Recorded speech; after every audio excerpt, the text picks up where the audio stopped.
Good afternoon, Facebook. Thank you all for being here with us this afternoon to talk about an update on COVID-19 and what's going on with that.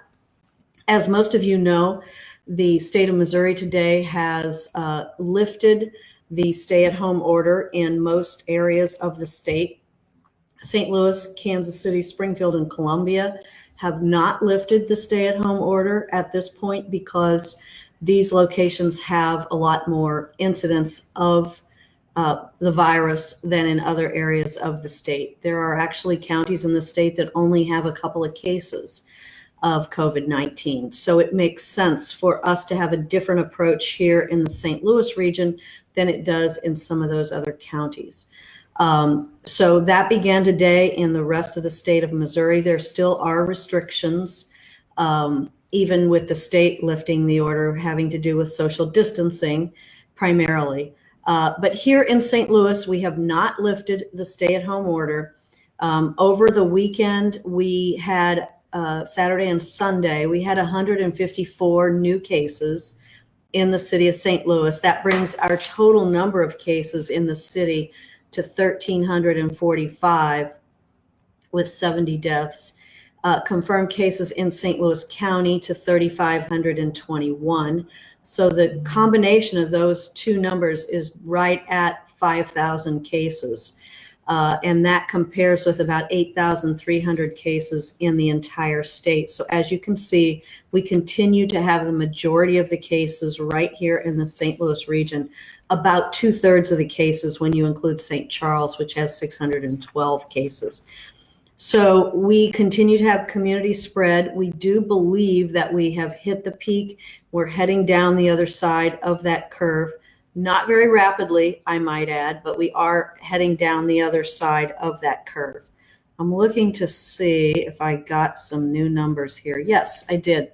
So there are today 653 hospitalizations in the region. That's down from 660 yesterday, so down 7. ICU patients are steady, but up a little bit, up 164 today.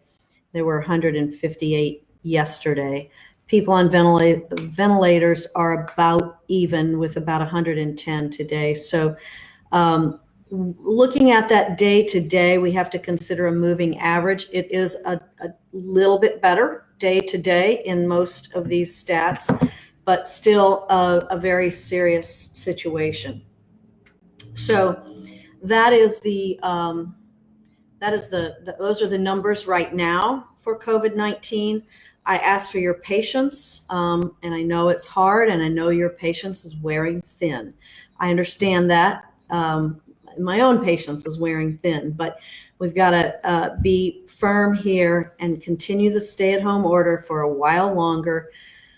We really think mid-May, fingers crossed, mid-May, if we can continue to see some improved numbers, that we will be able to gradually reopen our economy to some extent. We're working very hard right now on what that's going to look like, and we expect to have something for you this week, by the end of this week, that St. Louis City and County think might be a viable way to get started. Now, some people would say, why are the number of cases going up a bit, or why across the state this actually happened? There's a little bit more testing going on as we continue to get a few more tests each time. And so these cases were probably always out there in the population, but we didn't know because we didn't have enough tests to figure that out. Today, as we test a little more each day, we are getting more cases. So it is a little bit of it is just the statistics of it all. When you test more, you're going to find more cases, but that doesn't mean those cases weren't there all along. So thank you for sticking with us here, staying at home. For those of you working, thank you for continuing to work. Police officers, firefighters, EMS, dispatchers, people who work in our water department, people working in the hospitals. doctors, nurses, people working housekeeping, dietary, x-ray, all the departments of the hospital. Thank you. And thank you also to the grocery store workers who we know have been working hard. I was at the grocery store yesterday. It was fairly busy. I observed a couple of things. One, some people, the grocery store, the folks checking you out, working at the grocery store, were all wearing masks. That's good. I would say more than half of the people in the grocery store when I was there were wearing masks. That's good.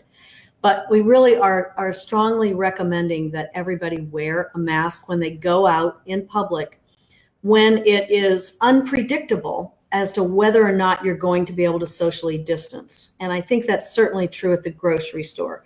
It's a little unpredictable as to whether or not you're going to be within 6 feet of someone. So please, masks. I've got mine right here. I'm wearing it. I wear it at the office because there are other folks around, and I just want to make sure that they're protected from me and I'm protected from them. So please wear masks when you go out, go to the grocery store, drugstore, the places that you need to go. Second item, some of you may have read this in the paper or seen it on the news. There were 2 fairly major encampments, tent encampments of homeless people that were downtown.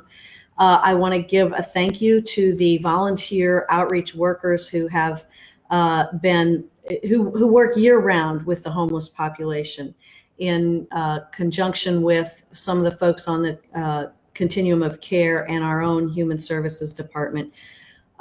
You all were a major plus for us this weekend in being able to get all the tents down and get everyone into housing. We housed 61 people just this weekend.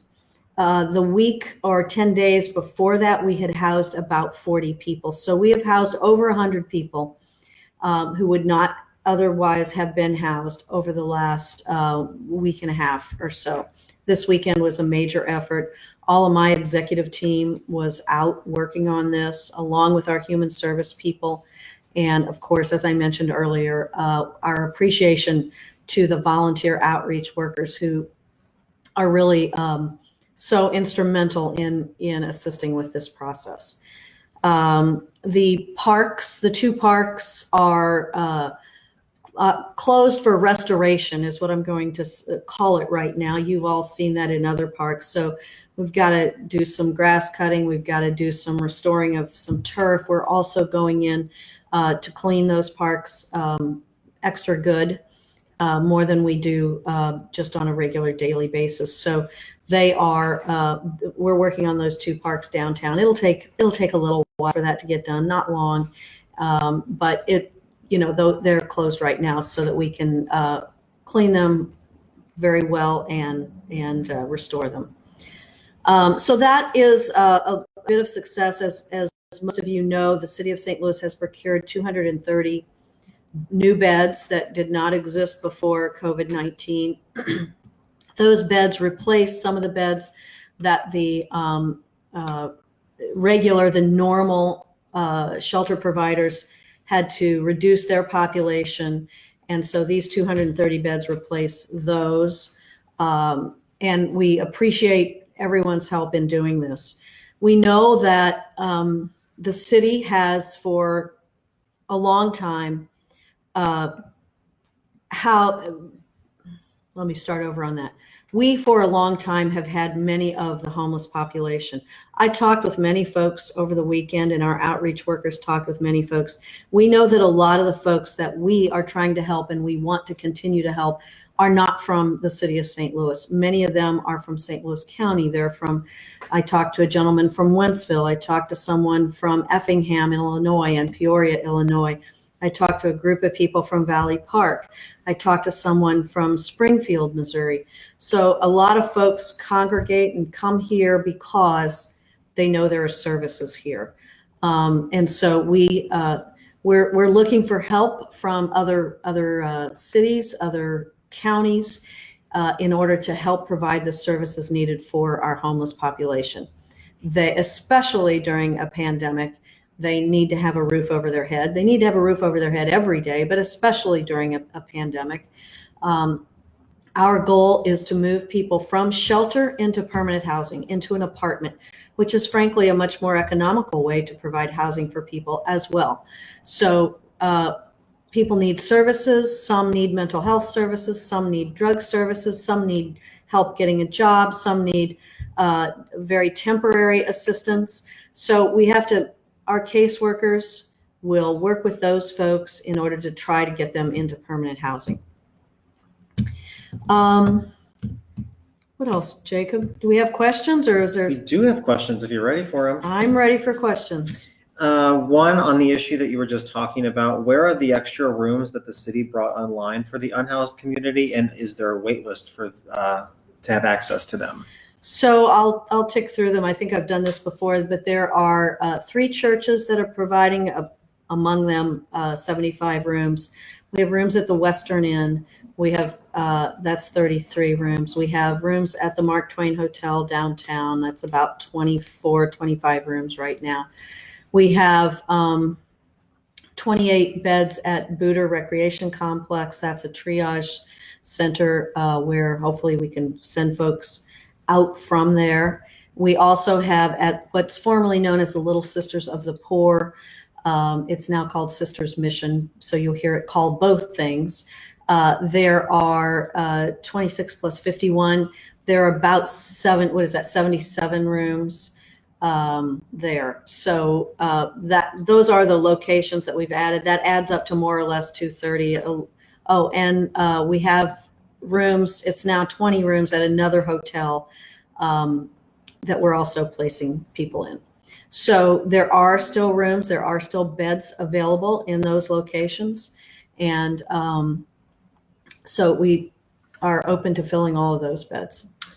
Mayor, when you talk about the peak, is that specific to the city of St. Louis, or are you speaking regionally? And did you say we have hit it coming down? When I talk about the peak, this really comes from the St. Louis Metropolitan Pandemic Task Force. They are the 3, Mercy, EJC, St. Luke's, SSM, VA Hospital, and our federally qualified health centers. And they are all inputting information and doing the modeling. And yes, I believe that it was about last weekend, not yesterday, but the week before, where we hit the peak. Of course, you can't tell exactly until you look back at that. But yes, they do believe we have hit the peak.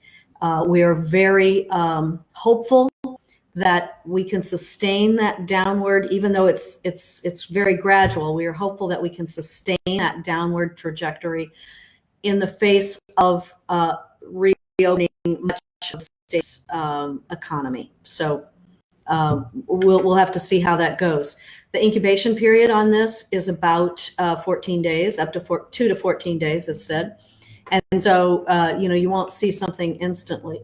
One of the interesting things is that we did see after Easter, about 2 weeks after Easter, we did begin to see a little uptick in the cases. So maybe Easter people were not quite as, they weren't staying home maybe quite as much. Some of that is speculation, of course, but just looking at the numbers and looking back to what happened that 2 weeks ago, we're thinking that there's some correlation there. Do you know how many tests are being done each day and when a person should be able to be tested? So more and more tests are being done every day. I don't know the exact number. Last week, middle of the week, I got a number from the state that said that the city of St. Louis had about 7,500 tests done. And what we're hoping for is a time, and you all know that, I got to shut something on here, Jacob. Here we go. Sorry. How can I do that? Let's do it. All right. Something's popping up on this. There we go. Thank you. So, we continue to hope that these tests become more available and that then anybody who needs a test can. We're hoping to be able to test some of our high risk population, hoping to be able to test folks in nursing homes and older folks' homes, hoping to be able to test first responders. There are a lot of groups of people that if we had the capacity to test, we would. Also hoping to do testing for, to sort of reduce the screening process for testing so that anybody who has any symptom at all may be able to be tested. One of the things that we know is that they're finding this in other areas where they're doing testings of big groups of people, you don't have to be symptomatic to have this, to test positive. So I read one study recently that about 10% of the people that were asymptomatic had tested positive. So until we get in this country, and this is a national issue, until we get really strong testing capabilities, we're going to be dealing with data that is less than we'd like to have. But we have what we have. We got to make the best decisions possible. We have to continue to socially distance. We've got to continue to wash our hands. We've got to continue to wear masks. I think we're in for wearing masks for quite a while. So, the city's website shows that there are 0 pending test results. Does that mean that the city's not doing any tests? no. So I haven't looked at the website today, but here's the situation. You can get the test run at a number of different places. At the state, we have 0 pending. If it says 0 today, we have 0 pending test results. But we may have pending test results from Quest or from LabCorp or from other private labs or from hospitals. So that's a little bit, when we started out on this process, the state was the only one doing testing. But since then, more has come online. So that's information that we're receiving from the state. So certainly we have people out there who have been tested and we don't have the results back yet. In addition to that, we have people out there that are being monitored. And that is someone who has had a prolonged exposure to somebody who ends up testing positive. Mayor Kyle is watching and has a question about the CARES Act, wanting to know if the city has any funds through the CARES Act and what the impact on the city budget might be. So the city is supposed to get about $34 million from the state. That's through the CARES Act. We are a county. The city of St. Louis is also a county. We haven't received any of it yet. The latest we heard was maybe by the end of this week. So we have not received any of that. St. Louis County, on the other hand, did receive $174 million in CARES funding. They received their funding directly from the federal government because they have a population of more than 500,000. I will say that St. Louis County, if you do the arithmetic, they got about $175 per person, per population. City of St. Louis is slated to get only about $117 per person. We are in a lot of conversations and believe that residents of the city of St. Louis deserve every bit of the same amount per person as St. Louis County. It's not St. Louis County's fault. That's just our money had to go to the state and we're getting a smaller allocation from the state. Robbie has a question for you, Mayor. Do you think the majority of people are going to stay home, or do you think that there will be an uptick in people breaking your stay-home order, and are we prepared to handle that? So the stay-at-home order right now, let's say it's for the next, what's today, the 4th of May? Yes. So let's say it's for another 10 to 12 days. That would get us to around the 15th of May. And it might not be on the 15th, it might be on the 16th or the 18th or the 14th. So I'm not making an announcement here, but we're hoping that it'll be right around the middle of May. I think the longer this goes on, the more people are not staying at home as much as they were initially, and we may be seeing an uptick in the numbers as a result of that. But one of the very most important things is to socially distance and to wear a mask. Because even after we lift the stay-at-home order, you're going to have to do both of those things. And I think all of the docs have told us when we lift the stay-at-home order, we will likely see an uptick in the number of cases. It's a very, very serious virus with so far no medicine that really works and no vaccine. And the docs say we won't have a vaccine for maybe, if we're lucky, we'd have it by the end of this year, but it could be this time next year. So we just all need to really continue to be careful because it's a very serious situation. Are you going to support keeping the casinos closed, or do you think they'll reopen? So the casinos are a bit of a unique animal here because they are controlled by the State Gaming Commission. The State Gaming Commission last week issued an order that said that the casino should remain closed until May 15th. And after that, they should continue to follow local guidelines. They also, if you read the order, I mean, they may come back and extend it. They can change it at any time. So what the casinos have to do is what every business has to do. You have to be able to socially distance when you're in the casino, when they open, which I don't know when that'll be, a couple weeks, I'm guessing, maybe longer. But so what that looks like for them, does it mean every other slot machine? Does it mean every third slot machine? Does it mean, 3 people at a game table versus 6 or 7? All of that is still to be worked out. And frankly, it's worked out with the State Gaming Commission, but also the businesses themselves. Every business that I've talked to and that I know of is working through their own procedures in order to be able to socially distance, because they don't want to get sick and they don't want their customers to get sick. So this is all evolving.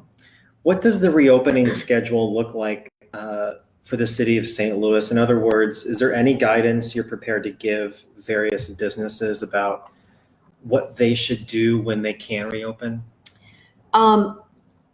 We know some things. When businesses can reopen, they have to be able to reopen in a way that is where you can socially distance. We also know that they have to follow the state guidelines, which are in place until the end of May.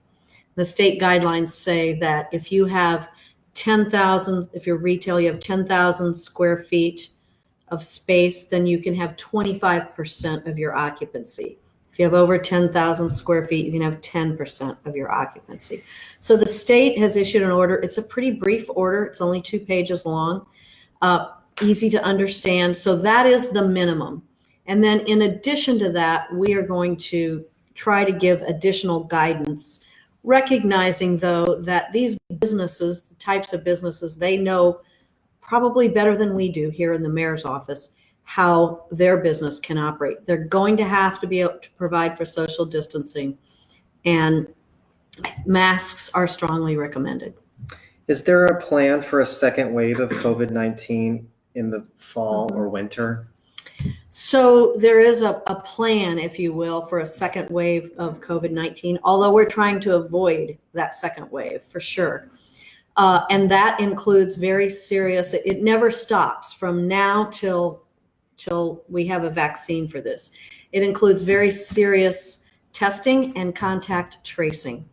So if someone tests positive, we have to find out who have they been around, other people in their family, maybe people they've worked with, maybe people they've sat in a lunchroom with. Lunchrooms, by the way, it's a big not to have those anymore, at least for a while, where people sit on the table and eat lunch. They're close to one another. Maybe they sit there for half an hour or so. So all of those are guidelines that we're trying to work out and trying to work with business to do that. Is the city of St. Louis seeing the number of recoveries increase? Mm-hmm. We are seeing the number of recoveries increase. And the way that's measured is really the number of people who get discharged from the hospital. Because if you have COVID and you're at home and you never go to the hospital, well, then you likely are recovering, but you're hard to count. Unless you've been tested, of course. If you've been tested and you never have to go to the hospital, then you recover. So yes, most people do recover from COVID-19, but 67,000 people in the United States, this was yesterday's number, have died of COVID-19, 67,000 in the last couple of months. That is more people than died in the entire Vietnam War. And some of you watching are old enough to remember the Vietnam War. Some of you aren't. But when you think about the fact that that war went on for years and we lost way too many young people in that war. But in just the last couple of months, the deaths in this country from COVID-19 are more than the deaths were in the whole Vietnam War. So it's a little perspective. Exercising outdoors. Someone's asking if they're allowed to do that. Yes, please exercise. I need to go do more myself outdoors. If it's unpredictable about whether or not you'll be close to someone, wear a mask. If you're in your own yard or something like that, that's a different situation. But On a related note, is mask wearing mandatory yet? mask wearing is not mandatory. It's mandatory that employers provide masks for their employees. And it is strongly recommended that you wear a mask when you go out in public with other folks around. So it is not mandatory, but it is strongly recommended. We try not to put rules in place that we can't enforce. For any of you who have access to, a few extra surgical masks or even bandanas, or those of you that are making masks, which, by the way, thank you very much for that. Try to carry some with you and offer them to people. I was outside all weekend, mostly downtown here at the encampment, and we saw people that didn't have masks and said, "Hey, do you have a mask?" Some of them said, "Yeah," and it was in their pocket. It's like, "Oh, could you wear it?" So try to help out. If you have access to some, provide other people with them. Just they wear them. Mayor Katrina is watching and has a question about being able to have a small wedding in June. How small, Katrina? So June's only a month away, and you will still, I'm pretty confident in saying you will still have to be socially distant. I don't know what the gathering size will be in June. Fingers crossed, maybe it would be 50. But I'm guessing a bit there because those are guidelines that we haven't all agreed on yet. She says 30. 30? Hope so. I hope so. Keep planning. Jeff is watching, Mayor, and has a question about support for small businesses and if the city is going to put together any sort of grant or loan program to help support them. We have already put together grants of $5,000. And those were early on, those were sort of bridge loans till people got to the grants till people got to the PPP. And if we can get the full funding that we should be getting from the CARES Act through the state of Missouri, we will also do more small business grants. I know that St. Louis County announced, bear in mind, St. Louis County got $174 million through the CARES Act. So far, we haven't gotten any. We're expecting $35 million. So for the county, it looks like they'll make about $15,000 grants, up to $2.5 million in total that they have allocated. That would get about 165 businesses or so if they all got the 15,000. We hope to do something similar to that. We have a lot of priorities: PPE. We have testing, of course. We have a fair amount of money spent on homeless housing that wasn't anticipated. So we also want to do rent assistance. We have a long list of things that we need to do with regard to that. And on that list also is loans to small businesses. A couple of questions about summertime events in the city that are really popular, like Pride St. Louis, Taste of St. Louis, Q in the Lou, things of that nature for the summer. So that is a little up in the air right now. I know that Pride has rescheduled the Pride Parade, and it's normally at the end of June. I think they've pushed it off a couple of months. We're learning more every day about those things. Q in the Lou is a big outdoor barbecue festival that's downtown, lots of fun and lots of good food. If I'm not mistaken, it happens towards the end of September. We're going to know more. We're going to learn more between now and then. So right now, it's not a yay or nay. It's let's wait and see. I would plan for those things to the extent that you can, but we got to wait and see on that, especially if we're in the midst of a second wave. Couple more questions, Mayor. Someone's having trouble with their unemployment benefits. Mm-hmm. Who would you suggest that they contact for that? So I don't know what trouble you're having, if you're having trouble getting through or if you've been denied. My first suggestion, and maybe you've done this, is to go online, because you can apply online and you can get a lot of your questions answered online. If that doesn't work, of course, calling in, and I know that that line is busy a lot, so you want to call in early in the morning, I'm told. And so I think, you just have to work through that. The state unemployment office has added many, many more people. And so from what I am hearing, it's getting a little better. But still, they're pretty overwhelmed by the number of folks who need unemployment right now. So I would keep trying to contact them. If there's some unique situation, you can call our office. I don't know that we're going to have an answer for you, because it's just not something that we process. Call the governor's office maybe, and see if you can get some help there. This is a non-COVID-19 question. Okay. Is the city of St. Louis filling potholes? Yes, we are filling potholes. We are actually paving today, although I'm looking out my window. It's about to rain on it, I think. But so we began, it needs to be hot for paving to really work that well. That's not something that I ever knew before. But so when it's hot, that asphalt goes down and sticks down a lot better than when it isn't. But yes, we are filling potholes. You can still report potholes. And we're also doing some paving now. We're hoping to get some paving done before a lot of people come back to work. This is earlier. May 1st is May 4th today. Way earlier than we would normally do any paving, because we like to wait for it to get hot. But this was one of those situations where, okay, it's hot enough. We think it's hot over the weekend. We did work one day over the weekend, Saturday. And so trying to get some paving done now. Patricia's watching, has Hi, a question Patricia. about schools, wanting to know, because they lost so much time this year, do you think that they're going to be opening up earlier in the fall to make up for that time? I know that some districts are talking about opening earlier, but to my knowledge, they haven't made any decision about that. Last year, the Missouri legislature passed a law that said you couldn't start school until like the week before Labor Day. A lot of schools, as you probably know, started around the 10th or so of August. So there are districts that are thinking about starting earlier than that. But as far as I know, no one's made a final decision yet. They're just, we haven't even opened up the economy yet. We've only been doing this for, 2 months, not even 2 months.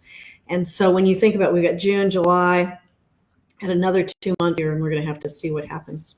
Okay, last two questions, Mayor. Can Metro stop enforcing fares as a way to try and keep their security workers safe during COVID-19? Well, Metro did that a month ago. Maybe I don't know if you're talking about the train or the bus. I know Metro buses did it about a month ago. I believe they are, in the next week or two, going to go back to collecting fares if they can figure out a safe way to do it. The real thing there is to protect their drivers. But understand that Metro's revenue, the only way they get revenue is either from the fares, which actually I think it only pays about 18 or 20% of their total revenue. The other two revenue sources they have are sales taxes that you pay in both St. Louis City and county.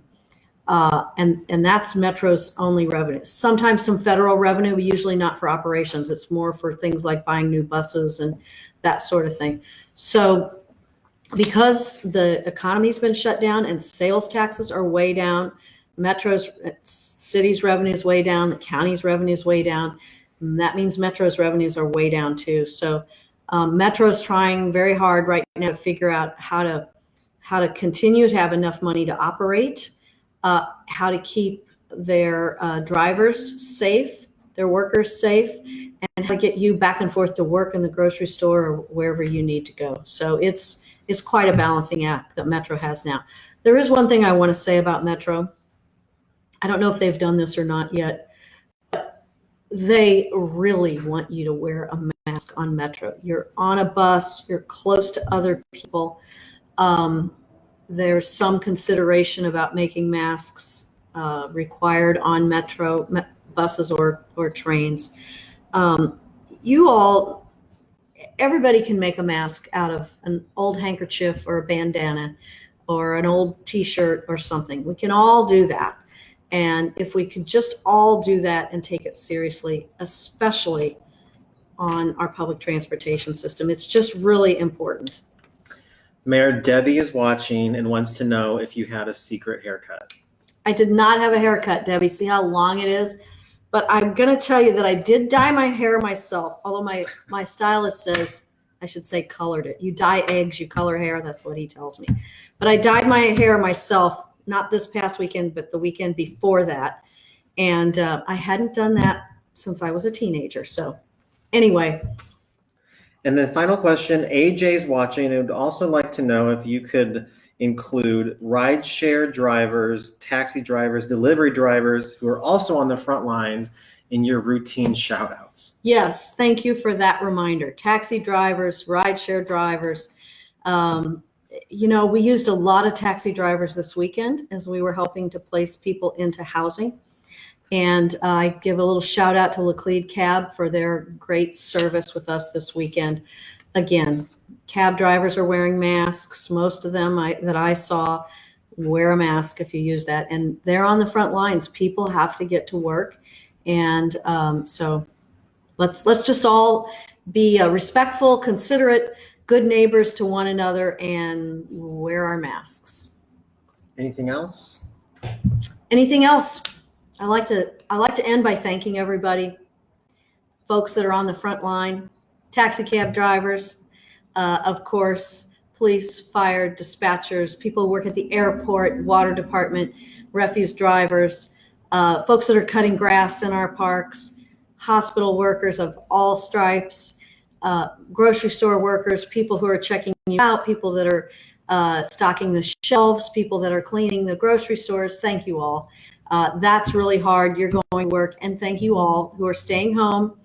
You're trying to do your work from home at one end of the kitchen table and help your child maybe, or kids at the other end of the kitchen table do their schoolwork too. So I know that it's a stress on everybody. It is just really important. I thank you so much for your patience and for the 99% of you that are complying with all of this. Thank you all.